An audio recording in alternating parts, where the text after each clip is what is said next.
माधोपुर नाम का एक छोटा सा गांव था।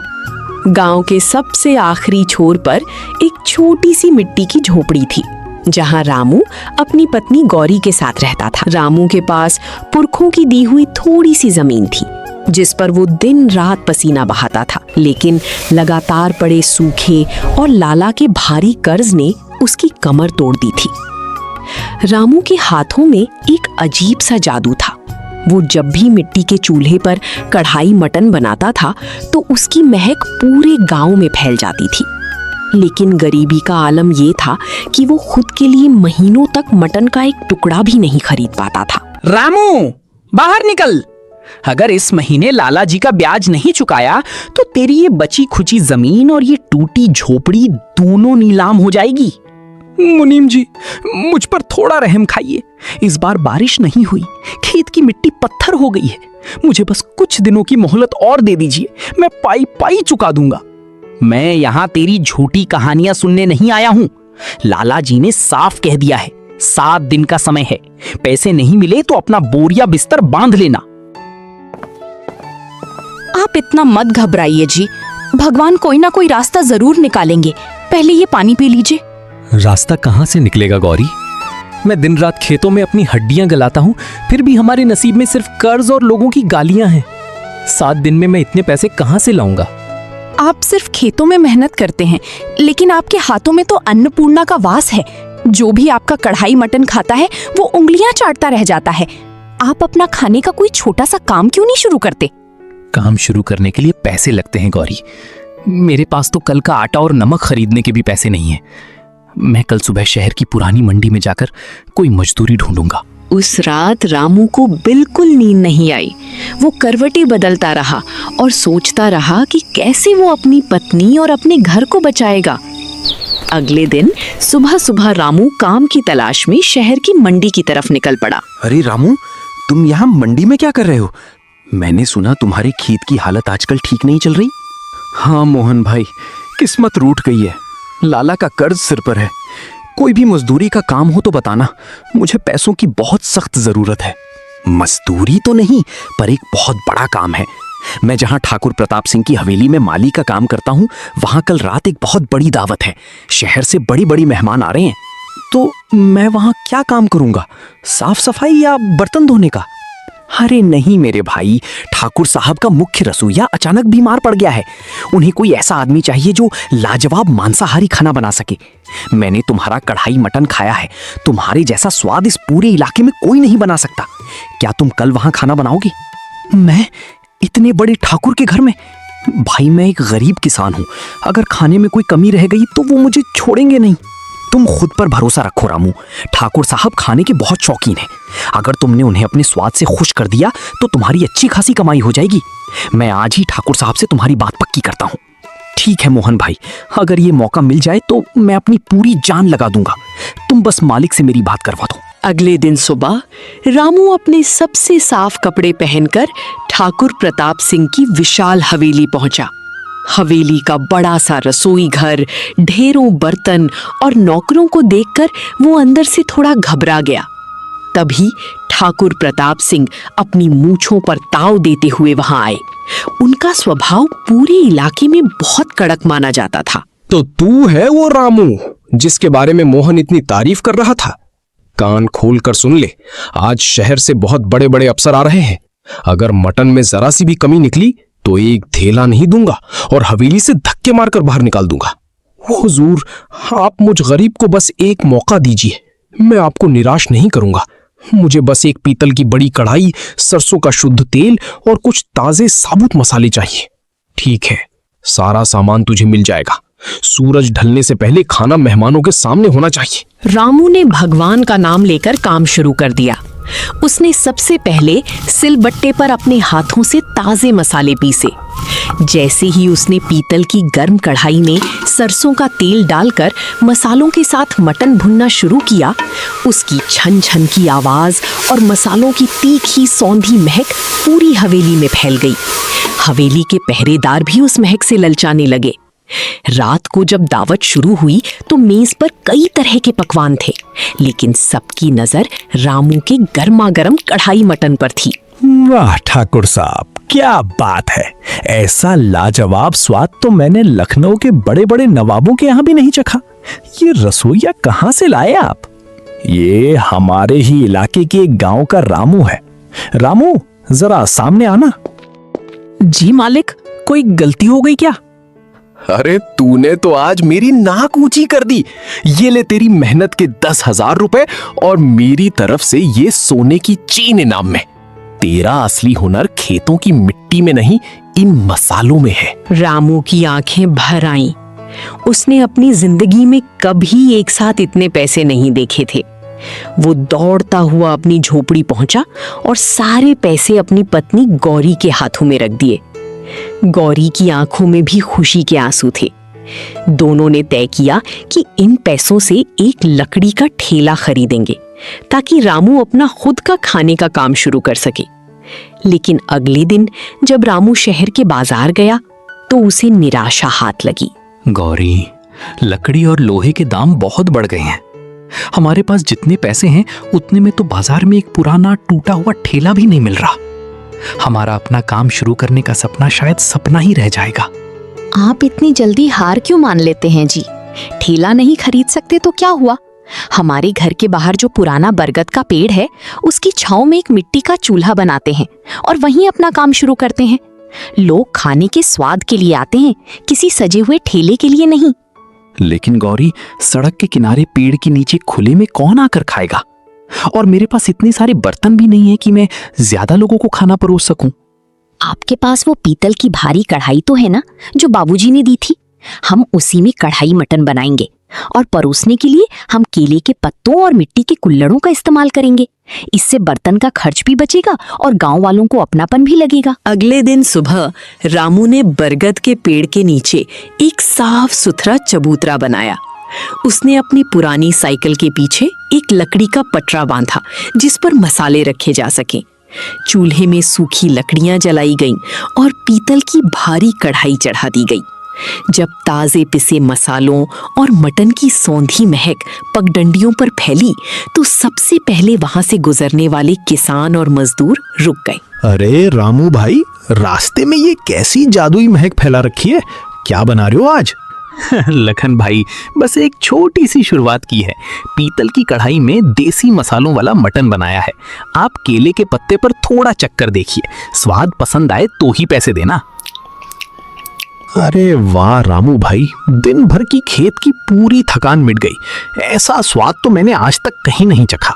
देखते ही देखते पूरे माधोपुर गांव में ये बात फैल गई कि बरगद के पेड़ के नीचे रामू सिर्फ 30 रुपए में लाजवाब कढ़ाई मटन परोस रहा है।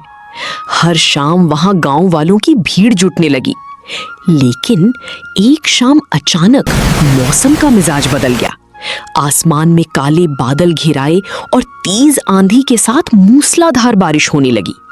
रामू का मिट्टी का चूल्हा बुझ गया और बचा हुआ सारा खाना बारिश के पानी में भीगकर बर्बाद हो गया। बिना छत के रामू को अपना सामान समेटकर मायूस होकर झोपड़ी में भागना पड़ा। देखा गौरी, दुकान पर छत ना होने का नतीजा। आज की पूरी कमाई भी गई और जो माल बचा था वो भी बर्बाद हो गया। हम गरीबों की किस्मत में बारिश भी आफत बनकर बरसती है। आप ऐसे हिम्मत मत हारिए जी। बारिश को तो कोई इंसान नहीं रोक सकता, लेकिन हम अपना काम करने का तरीका तो बदल सकते हैं ना। तरीका? मैं समझा नहीं गौरी, इस तूफान में कौन खाना खाएगा? गांव में बहुत से ऐसी बुजुर्ग और कामकाजी लोग हैं जो इस बारिश की वजह से बाहर नहीं निकल पा रहे। क्यों ना हम खुद खाना उनके घर तक पहुंचाएं? आप कढ़ाई मटन बनाइए, मैं उसे पत्तलों में साफ सुथरा पैक कर दूंगी। आप अपनी साइकिल पर जाकर घर घर दे आइए। गौरी, तेरा ये सुझाव तो कमाल का है। अगर ग्राहक दुकान तक नहीं आ सकते तो रामू खुद उनके दरवाजे तक खाना पहुंचाएगा। बारिश रुकते ही रामू ने अपनी पुरानी साइकिल के हैंडल पर एक बड़ा छाता फिट किया और पीछे एक बड़ा बक्सा बांध दिया। उसने गांव की चौपाल और मुख्य चौराहों पर कागज के छोटे छोटे पर्चे चिपका दिए कि अब रामू का कढ़ाई मटन एक आवाज पर आपके द्वार पहुंचेगा। अगले दिन जब फिर से रिमझिम बारिश शुरू हुई तो रामू साइकिल संभालकर निकल पड़ा। बारिश में घर बैठे लोगों को जब गर्मा गर्म भाप उड़ता कढ़ाई मटन मिला तो पूरे गांव में रामू की तारीफ होने लगी। अब उसे दुकान की छत की चिंता नहीं थी, क्योंकि पूरा गांव ही उसकी दुकान बन चुका था। समय बीतता गया और रामू के कढ़ाई मटन की मांग लगातार बढ़ने लगी। रामू सुबह खेतों में काम करता और दोपहर से ही गौरी के साथ मटन बनाने की तैयारी में जुट जाता। लेकिन ऑर्डर इतने ज्यादा आने लगे कि रामू की पुरानी साइकिल अब जवाब देने लगी थी। गौरी, आज फिर दूर वाले टोले तक पहुंचते पहुंचते देर हो गई और 3 घरों का मटन ठंडा हो गया। ये साइकिल अब बहुत पुरानी हो चुकी है। भारी बक्सा लाद कर दूर दूर तक जाना अब मुमकिन नहीं लग रहा। आप चिंता मत कीजिए जी, हमने पिछले कुछ महीनों में जो बचत की है उससे क्यों ना एक पुरानी मोटरसाइकिल खरीद ले। उससे आप कम समय में ज्यादा दूर तक पहुंच पाएंगे। मोटरसाइकिल गौरी, पर उसमें तो पेट्रोल का खर्चा भी जुड़ेगा ना। हमें दाम भी तो कम रखने हैं ताकि गांव के गरीब मजदूर भाई भी इसे आराम से खा सकें। आप हिसाब लगाइए ना, अगर आपके पास मोटरसाइकिल होगी तो आप सीधे शहर की बड़ी मंडी जा पाएंगे। वहां से हमें मटन और ताजे मसाले थोक के सस्ते भाव में मिलेंगे। वहां जो बचत होगी उससे आसानी से पेट्रोल का खर्चा निकल जाएगा। रामू को गौरी की बात बिल्कुल सही लगी। उसने अपनी बचत से एक पुरानी लेकिन मजबूत मोटरसाइकिल खरीद ली। अब रामू का काम दुगुनी रफ्तार से चलने लगा। वो न केवल माधोपुर बल्कि आसपास के 2 और गांवों में भी डिलीवरी देने लगा। उसकी खासियत ये थी कि वो हर पैकेट के साथ गौरी की बनाई पुदीने की चटनी और सिरके वाली प्याज मुफ्त देता था। लेकिन रामू की ये तरक्की देखकर गांव के कुछ जलने वाले लोगों ने अफवाह उड़ानी शुरू कर दी कि रामू इतना सस्ता मटन इसलिए बेचता है क्योंकि वो बासी और घटिया माल का इस्तेमाल करता है। ये बात जंगल की आग की तरह फैल गई और अचानक रामू के ऑर्डर कम होने लगे। गौरी, आज मंडी से मैं 8 किलो मटन लाया था, लेकिन सिर्फ 2 ही ऑर्डर आए। गांव के लोग मुझे देखकर रास्ता बदल रहे हैं। खबर फैली है कि हमारा खाना खाकर लोग बीमार पड़ रहे हैं। अगर लोगों के मन में हमारे काम को लेकर शक पैदा कर दिया गया है तो हम छुपकर काम नहीं करेंगे। कल से आप घर के अंदर नहीं बल्कि सड़क किनारे उसी बरगद के पेड़ के नीचे सबके सामने खाना बनाएंगे।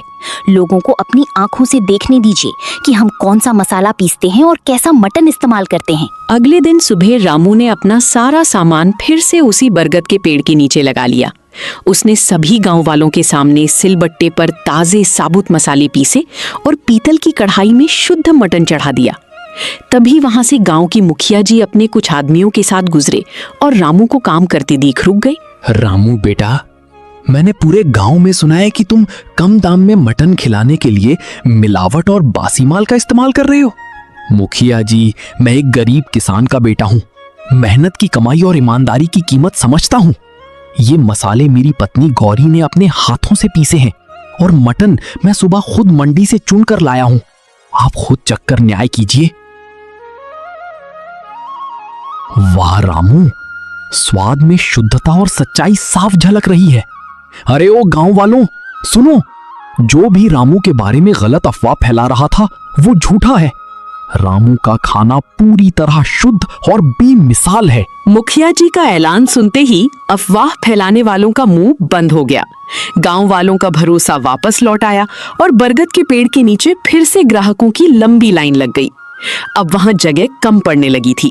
रामू और गौरी ने महसूस किया कि उन्हें अब एक पक्के और बड़े ठिकाने की जरूरत है जहां लोग आराम से बैठकर खाना खा सकें। गौरी, अब हमारे पास इतनी बचत हो गई है कि हम सड़क किनारे पड़ी उस खाली बंजर जमीन को किराए पर ले सके। मैं सोच रहा हूँ वहां एक छोटा सा झोपड़ी वाला ढाबा बना लें। विचार तो बहुत सुंदर है जी, पर बैठने के लिए महंगे मेज कुर्सियों के पैसे कहाँ से आएंगे? हमें शहर के बड़े होटलों जैसा दिखावा करने की जरूरत नहीं है गौरी। हम वहाँ बांस की कुर्सियाँ और मिट्टी की मेज रखेंगे। गांव के लोगों को देसी माहौल मिलना चाहिए। हम उसका नाम रखेंगे रामू का देसी कढ़ाई मटन। रामू ने खुद अपने हाथों से बांस की सुंदर झोपड़ी बनाई और दीवारों पर मिट्टी व गेरू से गांव की सुंदर चित्रकारी की। उद्घाटन के दिन रामू ने गांव के सभी बुजुर्गों को मुफ्त में खाना खिलाया। देखते ही देखते रामू का देसी कढ़ाई मटन पूरे इलाके में मशहूर हो गया। रामू का देसी कढ़ाई मटन अब सिर्फ गांव ही नहीं बल्कि शहर तक मशहूर हो चुका था।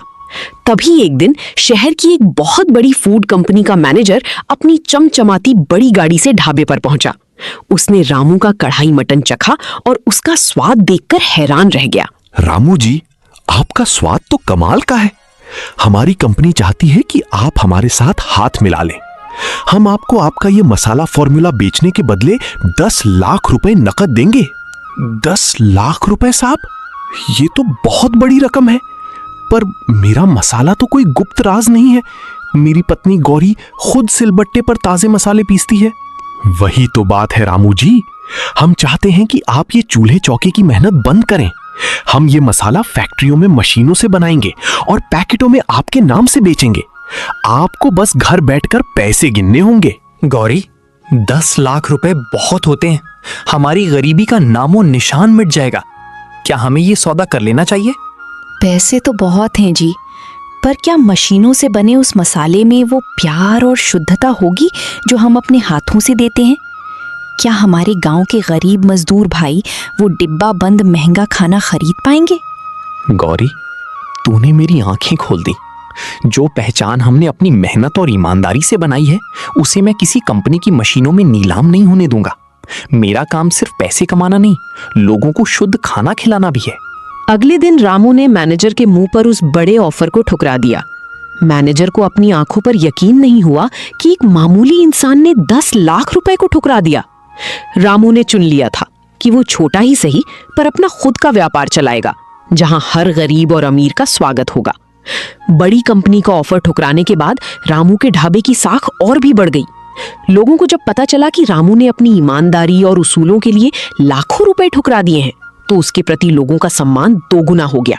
अब शहर के बड़े बड़े अफसर और सेठ भी वहां आने लगे थे। गौरी, अब ढाबे पर भीड़ बहुत बढ़ने लगी है। लोग दूर दूर से आते हैं और कई बार उन्हें बैठने की जगह नहीं मिलती। मैं सोच रहा हूँ कि खाली पड़ी जमीन पर कुछ और बांस की झोपड़ियां डाल लें। विचार तो बहुत अच्छा है जी। और मैंने सुना है कि आजकल सोलर चूल्हे भी आते हैं। अगर हम उनका इस्तेमाल करें तो धुएं से भी राहत मिलेगी और खाना भी थोड़ा जल्दी बनेगा। सोलर चूल्हे ठीक हैं गौरी, पर हमारी कढ़ाई मटन का असली स्वाद तो धीमी आंच, लोहे की कढ़ाई और सिलबट्टे के मसालों से ही आता है। हम तरक्की जरूर करेंगे, पर अपने स्वाद और पुरानी परंपराओं को कभी नहीं भूलेंगे। वाह रामू जी, मैंने शहर के बड़े बड़े 5 सितारा होटलों में खाना खाया है, लेकिन इस कढ़ाई मटन में जो मिट्टी की सौंधी महक और मसालों का संतुलन है, वो और कहीं नहीं मिला। तुमने ये सब कैसे किया? साहब, मैंने बस अपनी गरीबी को अपनी कमजोरी नहीं बल्कि अपनी ताकत बनाया। मेरी पत्नी गौरी के हाथों के पिसे मसाले और मेरी मेहनत, बस यही मेरा राज है। मैंने कभी अपनी ईमानदारी और स्वाद से समझौता नहीं किया। आज रामू के पास अपना एक बड़ा और पक्का घर है, एक शानदार देसी ढाबा है और गांव के कई बेरोजगार युवाओं को उसने अपने यहाँ काम दिया है। रामू ने ये साबित कर दिया कि अगर इंसान के इरादे नेक हों तो वो अपनी मेहनत और हुनर के दम पर मिट्टी से भी सोना पैदा कर सकता है।